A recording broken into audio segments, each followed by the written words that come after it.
ketiga. Pentakosta ketiga adalah pencurahan Roh Kudus yang dahsyat di zaman ini, melebihi yang terjadi di Azusa Street.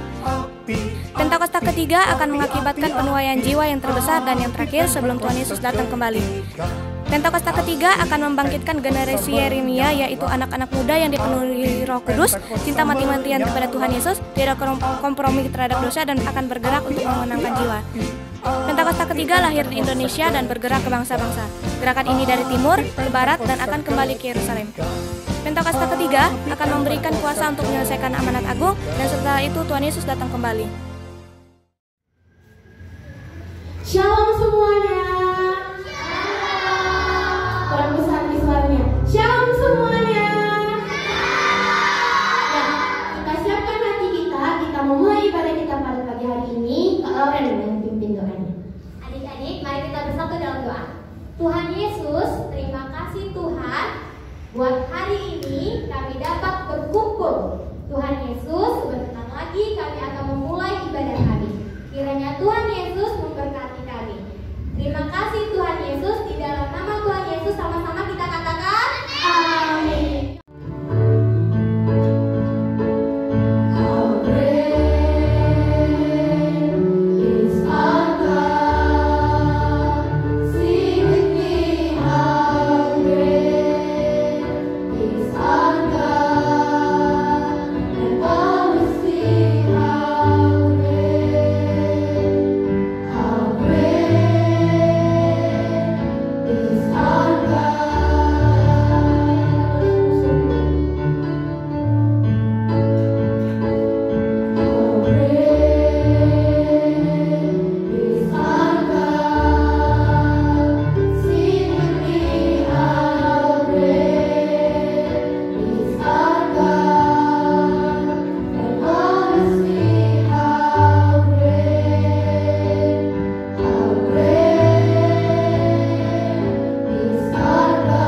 Yesus, terima kasih. Hari ini kami bersama-sama Tuhan bersyafaat Tuhan, berdoa untuk bangsa dan negara kami, bangsa Indonesia Tuhan. Terima kasih Tuhan, sampai saat ini Engkau masih melindungi bangsa kami, bangsa Indonesia Tuhan.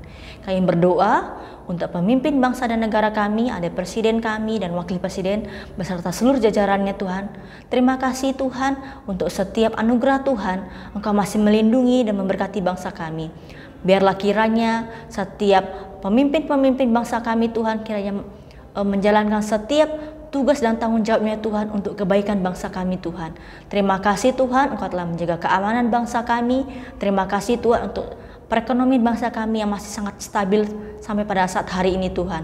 Kami berdoa juga Tuhan untuk pemimpin rohani kami, ada Opa Niko dan ketiga wakilnya, ada Opa Gede dan ketiga wakilnya Tuhan. Engkau memberkati setiap mereka Tuhan, kemanapun mereka melangkah dalam memberitakan firman Tuhan, Kau senantiasa membukakan jalan Tuhan, sehingga banyak orang-orang semakin menemukan pertemuan dengan Tuhan Yesus. Terima kasih Tuhan Yesus, kami berdoa juga Tuhan untuk kota kami, kota Pekanbaru dan provinsi kami. Kiranya Engkau memberkati kota kami dan provinsi kami beserta seluruh pemimpinnya Tuhan. Engkau memberkati supaya kota kami dan provinsi kami senantiasa dapat aman terkendali dan perekonomiannya semakin maju Tuhan. Kami berdoa juga Tuhan untuk orang tua kami dan saudara kami dimanapun mereka berada. Kiranya penyertaan-Mu sempurna atas mereka. Kiranya memberikan mereka senantiasa kesehatan dan umur panjang Tuhan. Kiranya untuk setiap pekerjaan dan usaha yang mereka kerjakan Tuhan, kiranya itu boleh berhasil dan beruntung Tuhan. Kami berdoa juga Tuhan untuk setiap anak-anak yang bersekolah, kiranya Engkau memberkati setiap mereka. Jadikan mereka anak-anak yang pintar, anak-anak kebanggaan orang tua mereka. Jadikan mereka terang di tengah-tengah lingkungan sekolah mereka Tuhan. Terima kasih Tuhan Yesus untuk setiap anugerah Tuhan dalam hidup kami. Tuhan Yesus, terima kasih untuk hari ini. Terima kasih untuk berkat Tuhan pada setiap kita. Saat ini kami mau dengar firman Tuhan, urapi setiap kami yang hadir. Dalam nama Tuhan Yesus, haleluya, amin. Shalom adik-adik, hari ini kita akan belajar firman Tuhan yang berjudul ditangkap. Nanti adik-adik baca firman Tuhannya di Yohanes 18 ayat 1 sampai dengan 11. Siapa yang ditangkap ya? Wah, penasaran nih.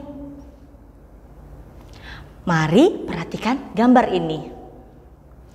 Ini adalah penjahat yang ditangkap. Kenapa dia ditangkap? Karena ia adalah seorang yang jahat. Ia ditangkap karena ia jahat. Entah dia mencuri, merampok, begal, membunuh, membawa narkoba, korupsi uang negara contohnya. Tapi kalau ada seseorang yang baik, kira-kira ia ditangkap gak ya? Enggak lah kak, kan orang baik, gak mungkin kak. Dia kan gak buat jahat. Iya benar, seharusnya orang baik tidak ditangkap. Yang ditangkap hanya orang jahat saja. Tapi lihatlah, waktu itu Tuhan Yesus yang baik sedang berdoa. Ingat, Tuhan Yesus sedang berdoa. Tuhan Yesus adalah Tuhan yang telah menyembuhkan banyak orang sakit, menghibur yang susah, yang lemah dikuatkan, yang miskin dijadikan kaya, bahkan yang mati dibangkitkan. Dan saat ini, lihat, Tuhan Yesus sedang berdoa dengan sungguh-sungguh, sampai keringatnya menjadi seperti titik-titik darah yang bertetesan di tanah. Begini kisahnya. Tuhan Yesus dan murid-muridnya pergi ke suatu taman yang bernama Getsemani. Tuhan Yesus berkata kepada murid-muridnya, "Duduklah di sini sementara aku pergi ke sana untuk berdoa." Tuhan Yesus membawa Petrus, Yohanes, dan Yakobus sertanya. Maka mulailah ia merasa sedih dan gentar atau ketakutan. Lalu kata Tuhan Yesus kepada 3 muridnya, "Hatiku sangat sedih, seperti mau mati rasanya. Tinggallah di sini dan berjaga-jagalah dengan aku."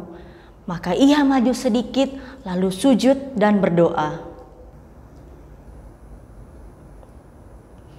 Kata Tuhan Yesus, "Ya Bapakku, Jikalau sekiranya mungkin, biarlah cawan ini lalu daripadaku. Tetapi janganlah seperti yang ku kehendaki, melainkan seperti yang engkau kehendaki. Maka seorang malaikat dari langit menampakkan diri kepadanya untuk memberikan kekuatan kepadanya. Ia sangat ketakutan dan makin bersungguh-sungguh berdoa. Peluhnya atau keringatnya seperti titik-titik darah yang bertetesan ke tanah. Ia menunjukkan seseorang yang di bawah tekanan yang sangat berat. Pembuluh darah halus dalam kelenjar-kelenjar keringatnya dapat pecah sehingga keringat orang tersebut bercampur dengan darah. Sampai seperti itu Tuhan Yesus. Lalu Tuhan Yesus bangkit dari doanya dan kembali kepada murid-muridnya. Tetapi ia mendapati mereka sedang tidur dalam duka cita. Katanya kepada mereka, "Mengapa engkau tidur? Bangunlah dan berdoalah supaya kamu jangan jatuh ke dalam pencobaan."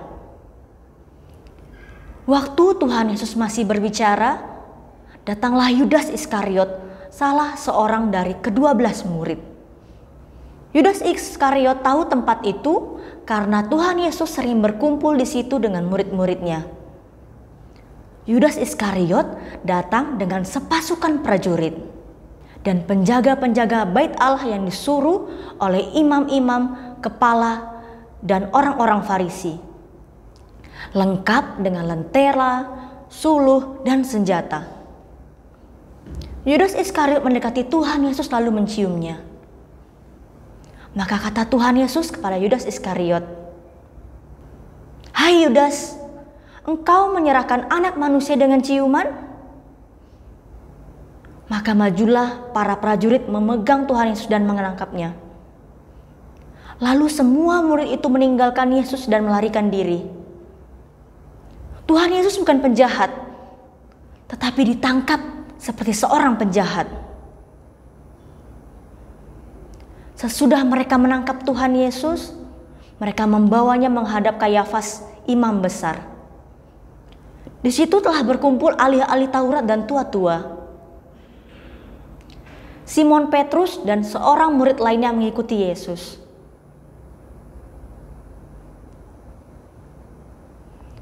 Murid itu mengenal imam besar dan ia masuk bersama-sama dengan Yesus ke halaman istana imam besar. Tetapi Petrus tinggal di luar dekat pintu. Maka murid lain tadi kembali keluar bercakap-cakap dengan perempuan penjaga pintu lalu membawa Petrus masuk. Maka kata hamba perempuan penjaga pintu kepada Petrus, "Bukankah engkau juga murid orang itu?" Jawab Petrus, "Bukan."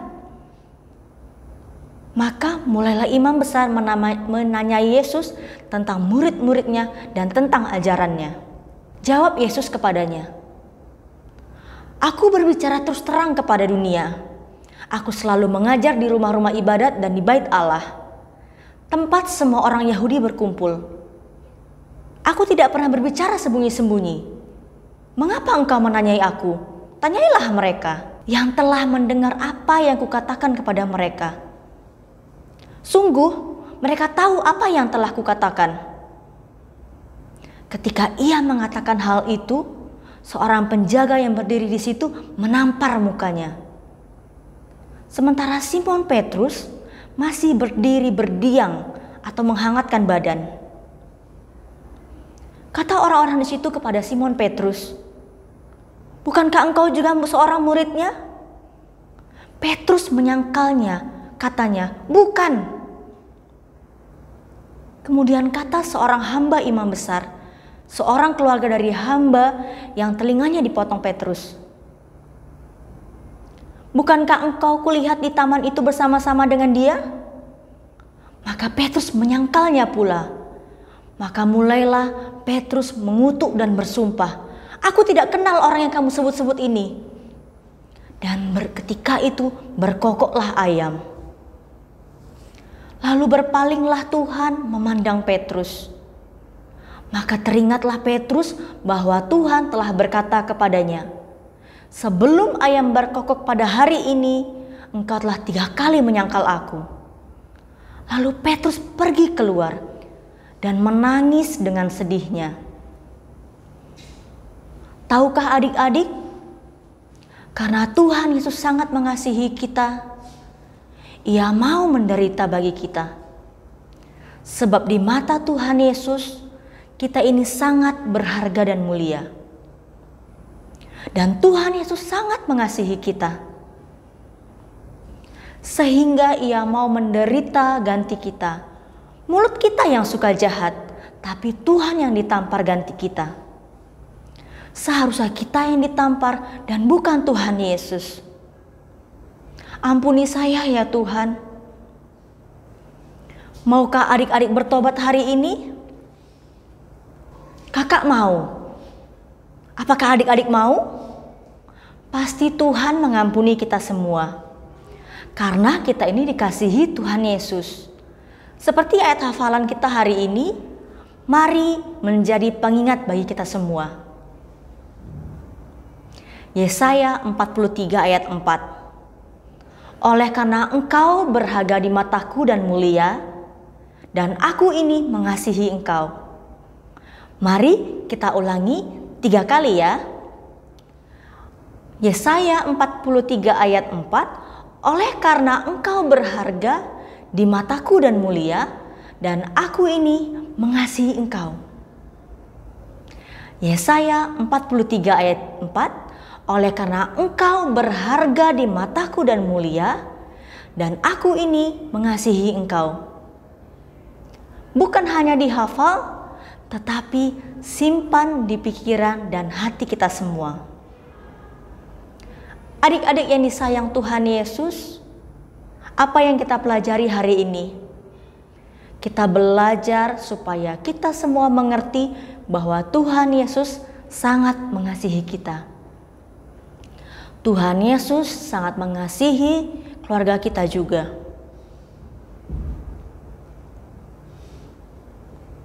Mari kita ambil sikap dan keputusan yang sungguh-sungguh untuk bertobat. Minta ampun atas segala kesalahan dan dosa yang kita lakukan. Karena kita berharga di mata Tuhan. Karena kita dikasihi Tuhan Yesus. Maka Tuhan berikan nyawanya ganti kita. Rasakan kasih Tuhan dalam hidupmu. Rasakan Tuhan membuka tangannya, menyambut engkau dan memeluk engkau hari ini. Tuhan berkata kepadamu, aku sangat mengasihimu, engkau berharga bagiku. Mari kita berdoa adik-adik. Tuhan Yesus, terima kasih. Engkau telah mengasihi kami sampai dengan hari ini. Terima kasih Tuhan untuk setiap pengorbananmu Tuhan. Terima kasih Tuhan untuk setiap pertolonganmu yang tidak pernah terlambat dalam hidup kami Tuhan. Ampuni kami Tuhan, kalau sampai hari ini kami masih mendukakan hati-Mu Tuhan. Ampuni kami Tuhan, sampai hari ini kalau kami masih berdosa Tuhan. Urapi kami Tuhan, bimbing kami Tuhan untuk mau bersungguh-sungguh Tuhan, bertobat Tuhan, sungguh-sungguh berdoa Tuhan. Terima kasih Tuhan untuk setiap anugerah Tuhan. Terima kasih Tuhan untuk setiap pengorbanan Tuhan. Kami mau bersungguh-sungguh Tuhan. Ampuni setiap kami Tuhan. Kami mau menyerahkan seluruh hidup kami dalam tangan-Mu Tuhan. Terima kasih Tuhan Yesus. Dalam nama Tuhan Yesus, haleluya, amin. Tuhan Yesus memberkati. Dalam lindungan Allah, orang yang duduk dalam lindungan yang maha tinggi dan bermalam dalam naungan maha kuasa akan berkata kepada Tuhan, tempat perlindunganku dan kubu pertahananku, Allahku yang kupercayai. Sungguh, Dialah yang akan melepaskan engkau dari jerat nangka burung, dari penyakit sampar yang busuk. Dengan kepaknya ia akan melindungi engkau, di bawah sayapnya engkau akan berlindung. Kesetiaannya ialah perisai dan pagar tembok. Engkau tak usah takut terhadap kedahsyatan malam, terhadap panah yang terbang di waktu siang, terhadap penyakit sampar yang berjalan di dalam gelap, terhadap penyakit menular yang mengamuk di waktu petang. Walau 1000 ngerbah di sisimu dan 10.000 di sebelah kananmu, tetapi itu tidak akan menimpa kamu. Engkau hanya menontonnya dengan matamu sendiri dan melihat pembalasan terhadap orang-orang fasik.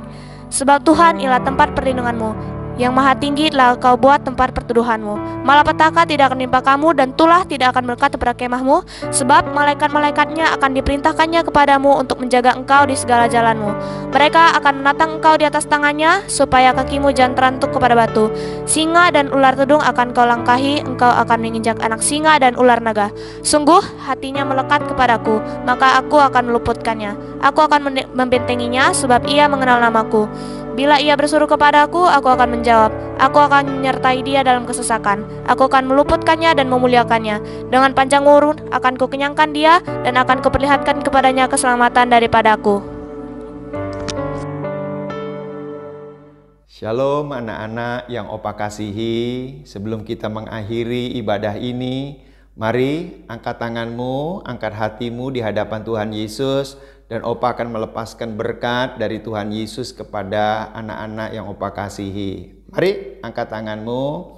Kiranya kasih karunia dan anugerah dari Allah Bapa di dalam putranya yang tunggal Yesus Kristus dan persekutuan yang manis dari Roh Kudus memberkati setiap anak-anak yang Opa kasihi di dalam nama Tuhan Yesus Kristus. Amin.